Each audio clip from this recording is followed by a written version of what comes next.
Les variables, on peut donc récupérer les valeurs pour en faire quelque chose, les afficher ou faire notre algorithme en fonction d'une valeur qui sera retournée, ou alors on peut également les définir, c'est-à-dire que par exemple le nom du personnage, à un moment il va falloir qu'on définisse cette variable.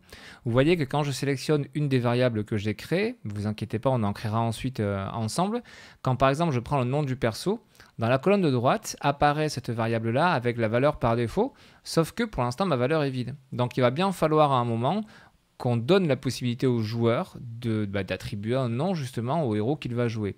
Même chose pour la vie, si je sélectionne ma variable vie, vous voyez que par défaut, la valeur par défaut d'un integer, d'un nombre entier, c'est 0. Ce qui veut dire qu'à ce stade, quand il poperait en jeu, quand il va spawn, il aurait 0 point de vie. Alors pour autant, ça ne veut pas dire qu'il va mourir instantanément, parce que la mort du perso, c'est vraiment quelque chose qu'on va devoir gérer nous-mêmes, grâce à cette variable vie. C'est-à-dire qu'on analysera la vie, et quand elle passera à 0, à ce moment-là, on fera mourir le personnage. Mais tant qu'on n'a pas créé ce script, même si on met 0, le personnage ne mourra pas du coup, il n'y a pas de souci. Par contre, ça veut dire quoi? Ça veut dire que dès le début de la partie, notre personnage aura 0 point de vie. Quand notre script sera bon, pour le coup, il va vraiment mourir. Donc, il faut lui attribuer des points de vie par défaut, qui par exemple seront de 100. Tout ça pour vous dire qu'une variable, quand on la crée, il faut ensuite lui attribuer des valeurs. On va reprendre l'exemple des points de vie justement dans les vidéos suivantes, dans l'exemple que l'on fera ensemble. Du coup, ça veut dire quoi? Ça veut dire qu'on va pouvoir récupérer ou alors on va pouvoir modifier des valeurs. Vous vous doutez bien qu'en cours de script, on ne va pas ouvrir un drill, on ne va pas sélectionner ici cette variable pour venir changer ici en temps réel, en tapant à la mano, le nom du personnage. Donc ça va se faire de façon dynamique dans notre script. Et comment est-ce qu'on va pouvoir définir ça? Eh bien, on va le faire comme ceci. Volontairement, je ne vous ai pas dit comment j'ai fait, mais on a ce node qui apparaît. Vous voyez, c'est exactement la même variable, nom du perso, sauf qu'ici, on a une fonction qui nous permet de set, donc de définir. En fait, il faut bien comprendre, et je fais exprès de vous le montrer sans vous demander de reproduire pour que vous visualisiez bien tout ça.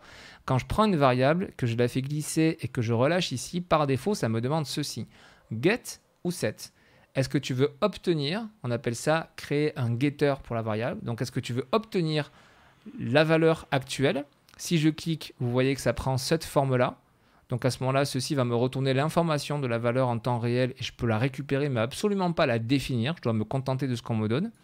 Soit la deuxième possibilité, je refais glisser ma variable, je fais un set, ou alors on fait un setter, pour prendre le terme anglais, et du coup là on va définir la variable, on va lui attribuer une nouvelle valeur, ce qui fait qu'en le sélectionnant, ça me donne ce node-là, donc je vais en garder qu'un des deux, c'est le même, et cette fois-ci, on a bien un champ ici dans lequel on va venir soit manuellement renseigner la valeur, et vous vous doutez bien que dans le code de votre jeu, ce ne sera pas comme ça.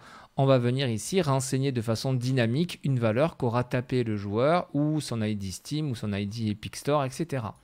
Voilà en fait la grosse différence qu'il faut bien comprendre entre le get et le set. Une fois de plus, et je vais vous donner un raccourci au passage que je vous rappellerai par la suite, quand vous prenez une variable comme ça, que vous le relâchez, donc soit vous faites un get et ça vous fait ceci, soit vous avez un raccourci clavier, vous maintenez le contrôle enfoncé, vous faites glisser, vous relâchez, et du coup, automatiquement, ça vous prend la variable en faisant un getter dessus, pour récupérer l'information.